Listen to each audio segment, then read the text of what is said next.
예, 불안과 두려움, 염려, 정말 예측 불허로 찾아오는 것 같습니다. 예고도 안 하고 찾아옵니다. 또 집요하고 또 반복적으로 찾아오는 것 같습니다.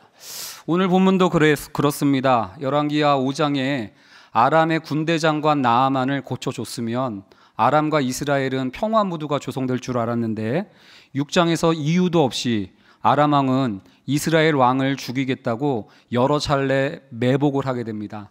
그때마다 엘리사가 그 매복의 장소를 알아내서 왕에게 알려주므로 매복의 살해 위협을 돌파하게끔 도와줍니다. 이것 때문에 아람 왕이 긴급 회의를 열고 누가 내통하냐 이렇게 그 색출 작업을 시작하다가 엘리사가 아람 왕의 침실에서 하는 소리까지도 듣고 있다는 사실을 알게 돼서 엘리사가 거하는 도단성에 말과 병사와 많은 군사를 보내서 엘리야를 죽이러 찾아가는 본문이 바로 오늘 본문입니다. 성을 그렇게 에워싸고 있을 때 하나님의 사람의 사환이 청년이었는데요, 굉장히 불안해했나 봅니다. 엘리사가 두려워 말라 안심시키고 불말과 불병거를 보여주면서 오히려 아람 군대는 눈을 멀게 하고 그 청년은 위로해주는 장면이 등장하고요. 그 장면 후에 첫 번째로 아람 군대가 오히려 사마리아에 포위된 채로 화평의 조약을 맺는 장면이 6장 23절에 등장합니다. 한번 6장 23절 한번 같이 보겠습니다. 왕이 위하여 음식을 많이 베풀고 그들이 먹고 마심에 놓아보내니 그들이 그들의 주인에게로 돌아가니라. 이로부터 아람 군사의 부대가 다시는 이스라엘 땅에 들어오지 못하니라. 첫 번째 염려와 불안의 에워싸임이 해결되는 줄 알았습니다. 다시는 그러길래 안도했습니다. 이게 23절인데요. 바로 다음 장 24절입니다. 한번 같이 읽어볼까요? 읽습니다. 시작. 이후에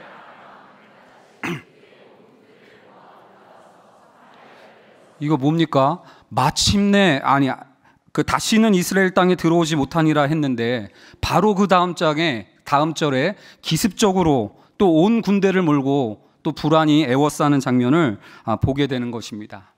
우리의 삶도 이런 것 같습니다. 계속 사라질 것 같고 해결하면 끝난 줄 알았는데 또 불안과 염려가 찾아오는 것 같은 것이죠.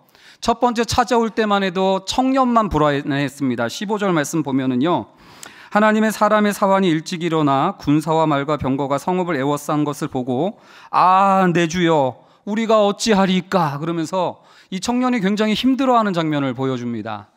근데 두 번째 에워싸움을 당하자 이젠 청년의 불안이 아니라 이스라엘의 왕까지 불안해하기 시작합니다. 27절 말씀입니다. 왕이 이르되 여호와께서 너를 돕지 아니하시면 내가 무엇으로 너를 도우랴 그러면서 하나님도 돕지 않는데 내가 뭘 할 수 있겠냐. 슬슬 불안이 반복되니까 하나님 탓을 하기 시작하는 것 같습니다. 그러다가 6장 33절 한번 같이 읽어볼까요? 읽습니다. 시작. 무리와 말을 할 때에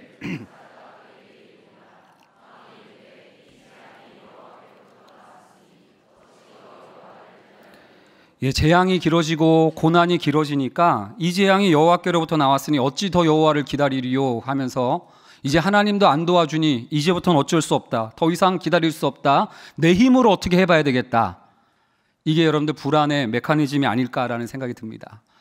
부족한 군사를 갖고 있었던 이스라엘 왕은 그래서 더 많은 군사를 위해, 더 빠른 말들을 구하기 위해, 또 더 강력한 병거들을 확보하기 위해서 아주 자기를 채찍질하면서 더 완벽한 자가 되려고 아주 그 강박에 휩싸여 있었을 것입니다.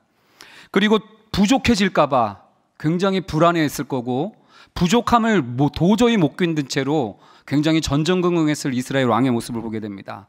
그렇다면 많은 군대를 갖고 있었던 아람 왕은 형통하고 평안했을까? 6장 11절 말씀을 한번 봤으면 좋겠습니다. 6장 11절 말씀에 보면 아람 왕의 마음이 어떻대요? 불안하여. 아람 왕도 불안했던 거예요. 처음엔 게릴라전으로 했는데 이게 실패하니까 이번엔 말과 병거와 많은 군사를 보냈습니다.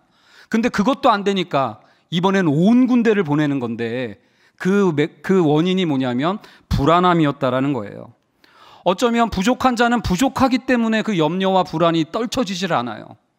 근데 많이 갖춘 자도 완벽한 자도 계속해서 완벽해야 한다라는 강박과 언제 부족해질지 모른다는 불안과 그 염려 때문에 그 염려가 에워싸여 있는 것이 둘 다 사실은 해결하지 못하고 있는 장면을 보게 됩니다. 그때 엘리사가 한 청년을 위로하는 본문이 오늘 본문이에요. 엘리사가 하나님의 사람의 사환, 그 청년을 위로하는데 원래 다 힘든 거야. 아프니까 청춘인 거고 흔들리지 않고 피는 꽃이 어딨어. 너만 힘든 거 아니니까 네가 참아. 그러면서 고난을 그냥 수용하라고 이런 식으로 위로하지 않았습니다. 또 엘리야는요, 그 청년에게 신에게는 아직 12척의 배가 있다면서 네가 이순신 장군처럼 영웅처럼 행해보라고, 도전해보라고, 열정, 노력, 너 한번 더 해봐. 이런 식으로 그렇게 그 청년을 밀어버리지도 않았습니다. 또 긍정의 힘으로 잘 긍정적으로 생각해보라고 채근하지도 않았고요. 또한 종교적인 방식으로 기도해봐. 그러면 하나님이 도와주셔. 이런 식으로 위로한 것도 아니었습니다. 엘리사는 16절과 같이 위로를 했습니다. 한번 같이 읽어보겠습니까? 읽습니다. 시작. 대답하되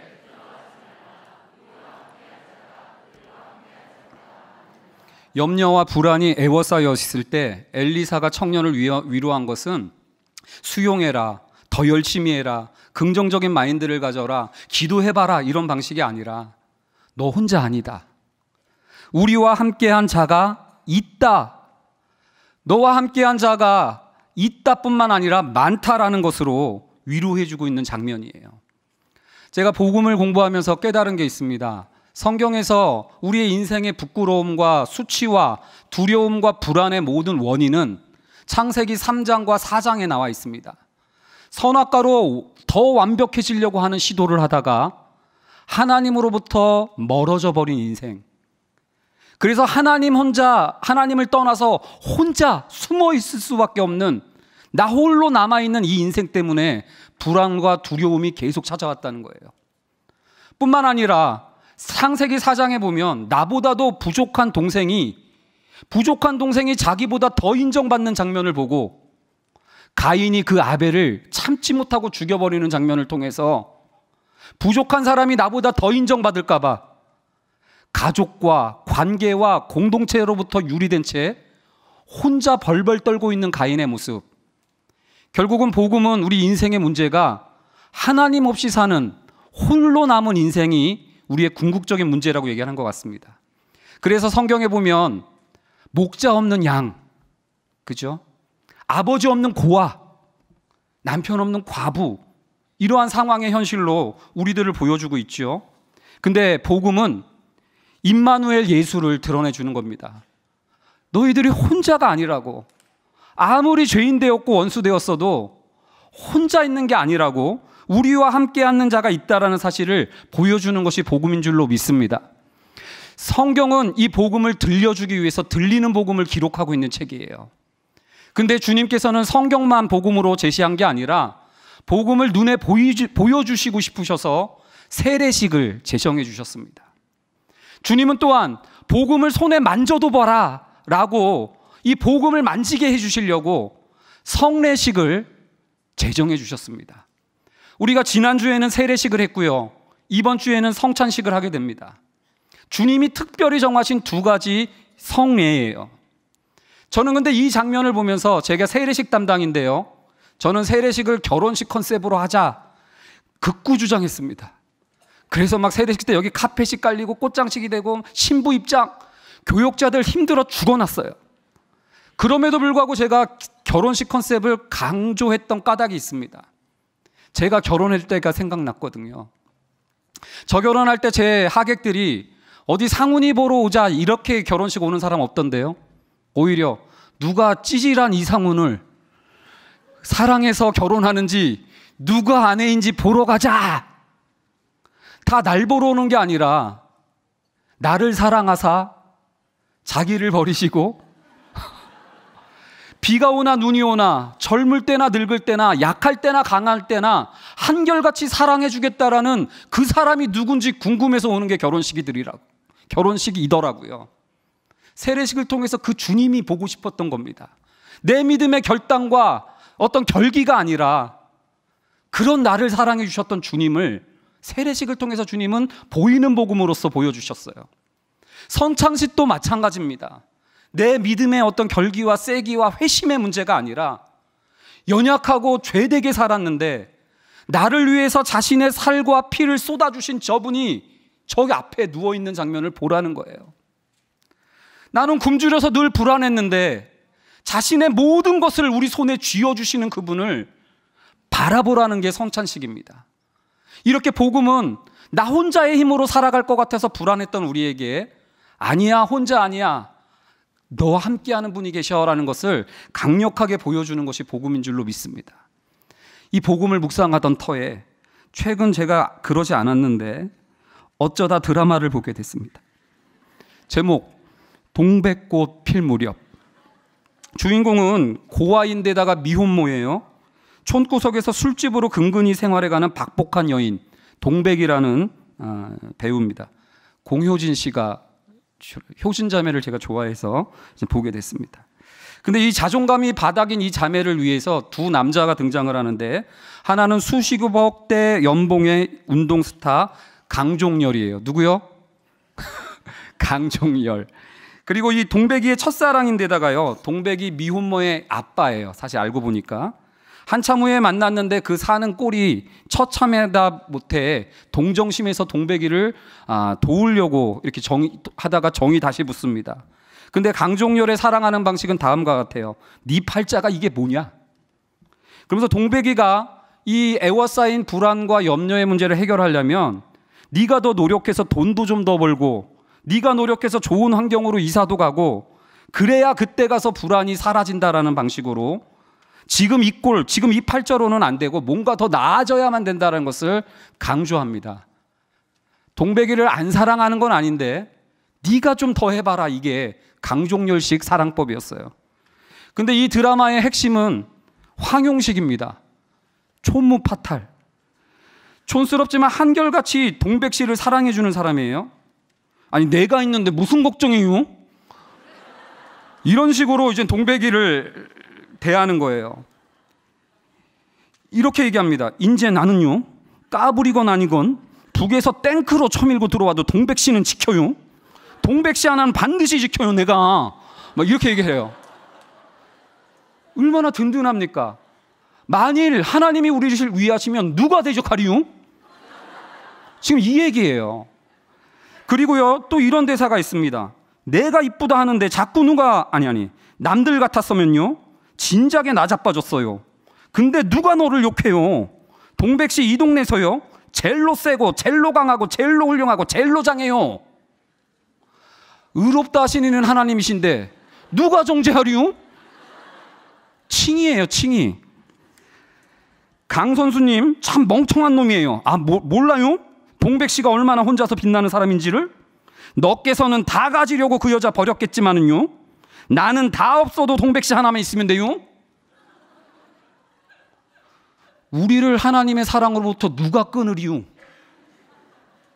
오늘 동백씨가 이 장면을 막 보여주니까요, 막 그 댓글에 나도 황용식 만났으면 전도가 막 되더라고요.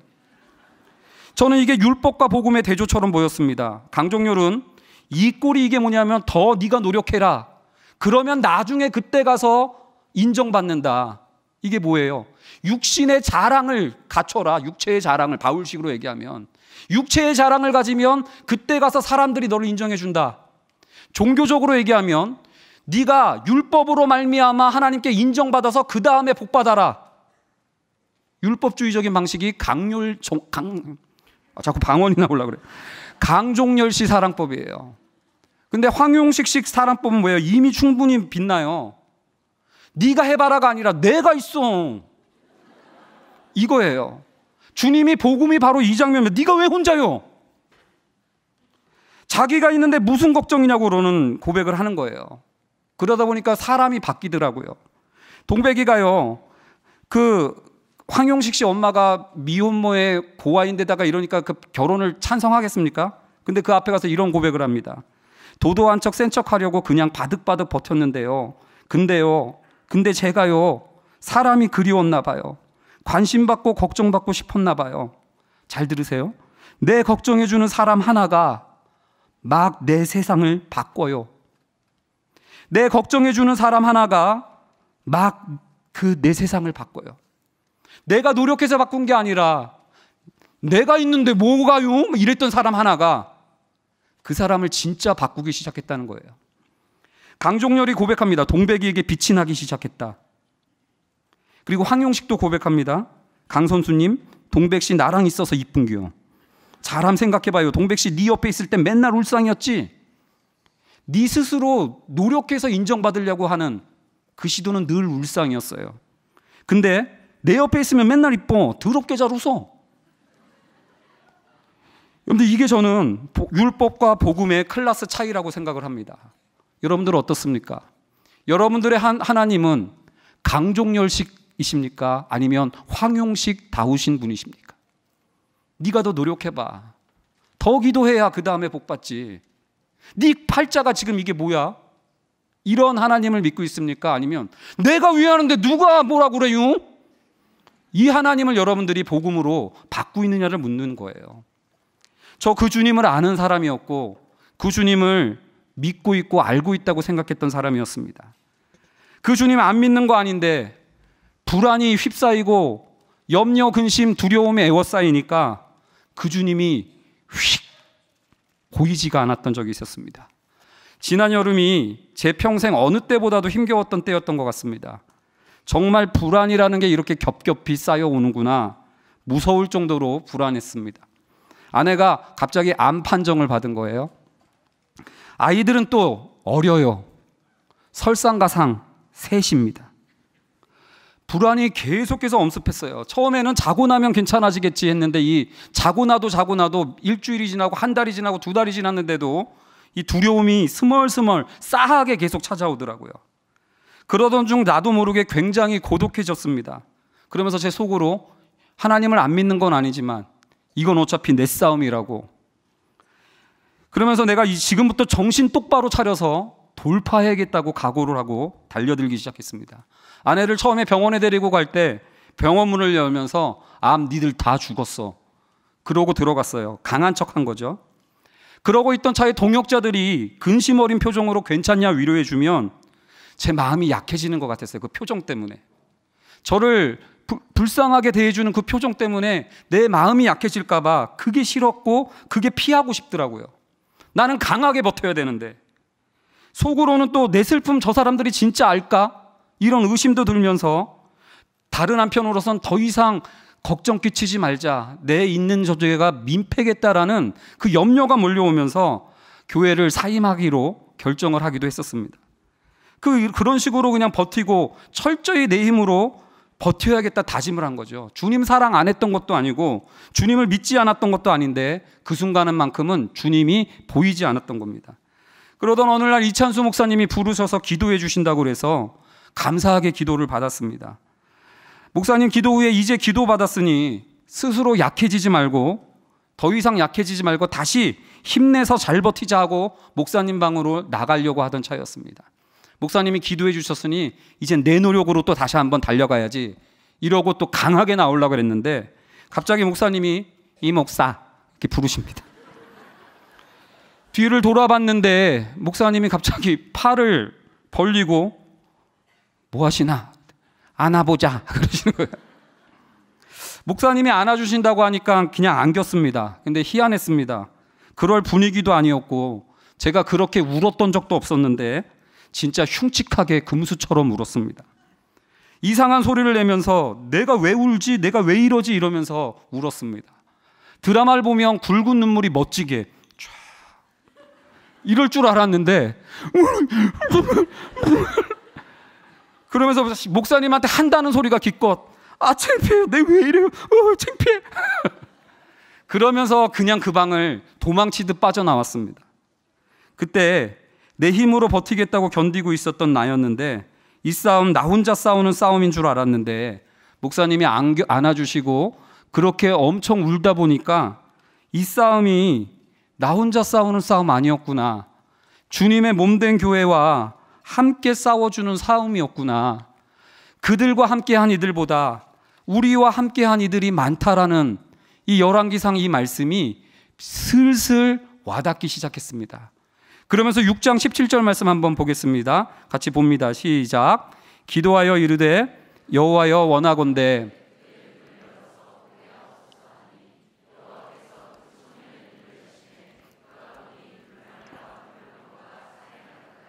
엘리사를 둘렀더라. 그때부터 나 혼자의 싸움인 줄 알았는데 제 눈이 열리기 시작했습니다.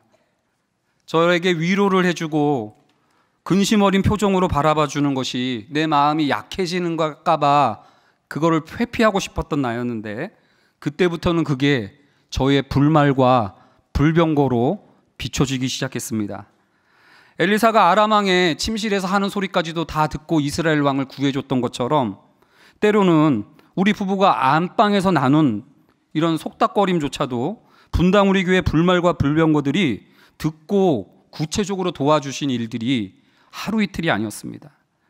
항암 치료 중에는 한 주간 내내 죽은 자처럼 지내다가 먹지도 못하고 지내다가 겨우 살아납니다. 그때 제가 생선구이를 한 마리를 어떻게 해줬더니 그거를 조금 먹길래 너무 기뻤던 날이었어요. 그게 점심에 다였어요. 그 몇 젓가락이. 그러고 또 밤을 지냈는데 그 밤에 갑자기 내일은 갈비찜을 사다 줘. 그래서 내가 바로 달려가려고 했는데 그 시간이 이제 가게 다 닫을 시간이었죠. 그래, 내가 내일 갈비찜 사다 줄게. 밤 10시가 넘고 11시가 다 돼가는 시간에 갑자기 띵동 소리가 납니다. 우리 애들이 또 떠들어서 아랫집에서 올라오나 보다.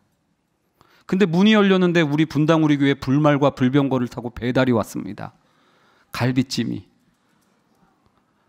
그렇게 많은 메뉴였는데 어떻게 갈비찜이 왔지? 아내랑 붙잡고 울었습니다. 여봐, 하나님이 우리랑 함께 해주고 있잖아. 이러한 일들이 한두 가지가 아니었었어요. 생각해보니까 예전에 없었던 일이 아니라 예전엔 그냥 지나쳤던 일들이었는데, 이때부터는 그냥 대충 위로해주는 표정도 나에게는 불말과 불병거가 되고 든든한 힘이 되기 시작했던 것입니다. 저는 이러한 일들이 엘리사 정도 되어야 볼 줄 안다라고 생각을 했습니다. 그런데 올 여름 한 계단 자라난 것 같았습니다. 갓난아기 일 때는 자기 눈앞에 엄마가 보일 때는 빵꾸 웃다가 수건으로 짬만 가려도 엄마가 안 보이면 애가 엥 울지 않습니까? 그러나 자라나면 수건으로 엄마 얼굴을 가려도 엄마가 여전히 거기 있다는 것을 알고 애가 울지 않습니다. 성장한 거죠.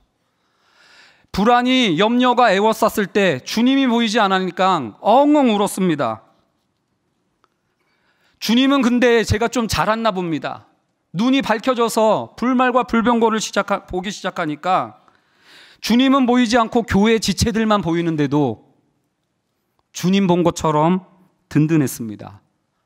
그들과 함께한 자들보다 우리와 함께한 자들이 많다라는 이 말씀이 계속해서 되뇌이게 됐습니다. 엘리사가요, 불말과 불병거를 어떻게 봤을까? 제가 이 말씀을 연구하다가 묵상해 봤더니 그의 스승 엘리야가 이 땅을 떠날 때 승천하면서 불말과 불병거를 타고 올라가더라고요. 엘리사는 자기의 스승이 이 위기의 순간에 천사들과 함께 도와줄 거다라는 것을 봤던 것 같습니다. 그래서 처음엔 엘리사 부럽다 그렇게 생각했던 저였습니다. 근데요, 우리에게는 엘리야 엘리사보다도 더 강력하신 엘리야 엘리사 예수 그리스도가 계셨습니다. 그분께서도 우리를 위한 생을 사시고 죽으셨다가 부활하신 후에 엘리야처럼 그분도 승천하셨습니다. 그분도 하늘에 오르사 하나님 우편에 앉아 계시다가 그분이 약속하신 성령을 보내시기로 작정하셨습니다.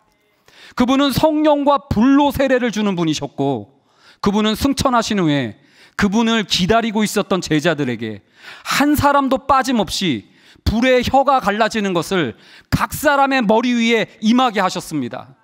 그렇게 탄생한 것이 이 시대의 교회였고, 그 교회는 바로 이 시대의 불말과 불병거였던 것입니다. 저는 예전에는 교회 활동 열심히 해라, 공동체 활동 빠지지 마라 하는 얘기를 숱하게 듣고 자라났습니다. 왜요? 저희 아버지가 목사님이었으니까. 근데 그게 그렇게 저를 구속하는 것 같았습니다. 저는 막 살고 싶었습니다. 자꾸 교회 생활하라는 게 나를 얽어매는 것 같아서 싫었습니다. 율법주의라고 생각했습니다. 그래서 저는 율법 폐기주의자처럼 자유롭고 싶었습니다. 참 교만했죠. 나는 공동체 없어도 얼마든지 내 힘으로 잘 산다, 이런 생각을 하고 있었던 겁니다. 또 한편으로는 두려웠기도 했던 겁니다. 괜히 공동체 가봐야 상처받고 실망할 수 있으니까 그런 거 안 가, 이러면서 버텼던 적이 있었습니다. 그러다가 목사들이니까 어떡합니까? 공동체 생활 해야지. 공동체 가봤더니 또 은근히 공동체가 내 스타일이에요. 막 내가 말하면 사람들이 웃어주고 막 재밌어하고, 그러니까 막 잘 놀고 막 그러기 시작했습니다. 그러다 보니까 또 교만해졌습니다. 이 좋은 걸 왜 안 해? 너 왜 다락방 안 가? 그러면서 사람들을 교만하게 정죄하기 시작했습니다. 율법주의적으로 강요하기 시작했습니다.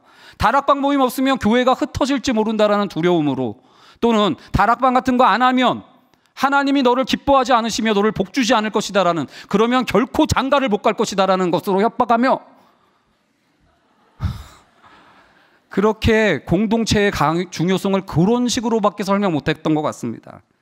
근데 올 여름을 버티면서 제가 진짜 깨달았습니다. 그런 이유가 결코 이유일 수 없는 거예요.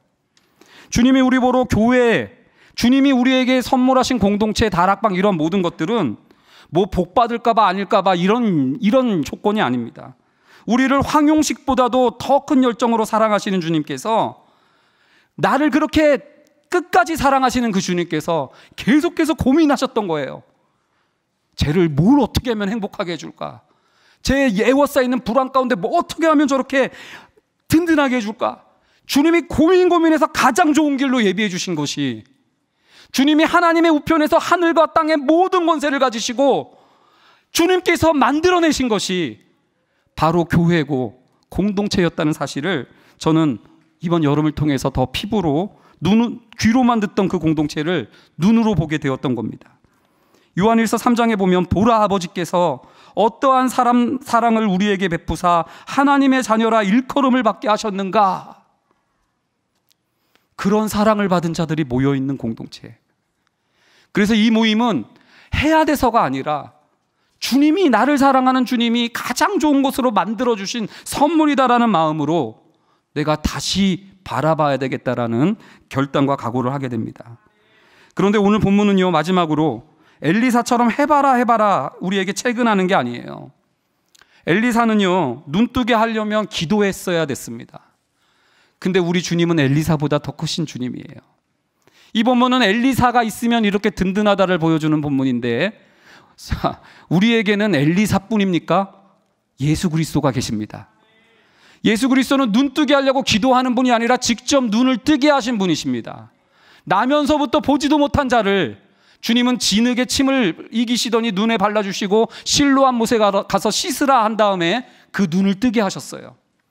벳세다 맹인도 나면서부터 보지도 못했던 자인데 주님은 그 눈에 침을 뱉으시고 바르신 다음에 보이냐 그랬더니 나무 같은 것들이 지나가는 것이 흐릿하게 보입니다 그랬더니 뚜렷하게 보일 때까지 다수 안수해 주셔가지고 주님이 온전히 보게 하기까지 눈을 뜨게 하시는 분이 우리 주 예수 그리스도십니다. 그분이 우리의 눈을 뜨게 하시려고 지금도 침을 뱉고 있을지 몰라요. 주님은 눈 뜨게 할 때마다 침을 뱉었거든요. 여러분들, 그 주님께서는요, 또 엘리사가 청년을 위로했던 것과는 비교도 안 될 정도로, 엘리사는 그 청년의 심정을 잘 못하려왔지만 우리 주는 우리의 마음을 살피시고 우리의 연약함과 아픔을 함께 채율하신 분이셨습니다. 주님이 모르는 줄 알았는데 다 아셨어요. 나만 혼자 고독한 줄 알았거든요, 여름에. 근데 주님도 겟세마네 동산에서 철저히 혼자셨어요. 나만 불안해서 어찌 하나님 이러십니까? 저 탄식했거든요. 저만 그러는 줄 알았는데, 믿음의 주님께서 왜 의심하냐 혼날 줄 알았는데 그 주님도 나랑 같이, 나랑 함께 어찌하여 나를 버리시나이까 함께 나랑 탄식해 주셨더라고요. 불안에 에워싸여서 나 혼자 막 그 겹겹이 불안 가운데 있었는데 주님이 불말과 불병거로 그 에워싸인 걸 뚫고 내 곁에 찾아오셨더라고요. 그때 주님이 제게 그러셨습니다. 그냥 말 타고 올 걸, 뜨거워.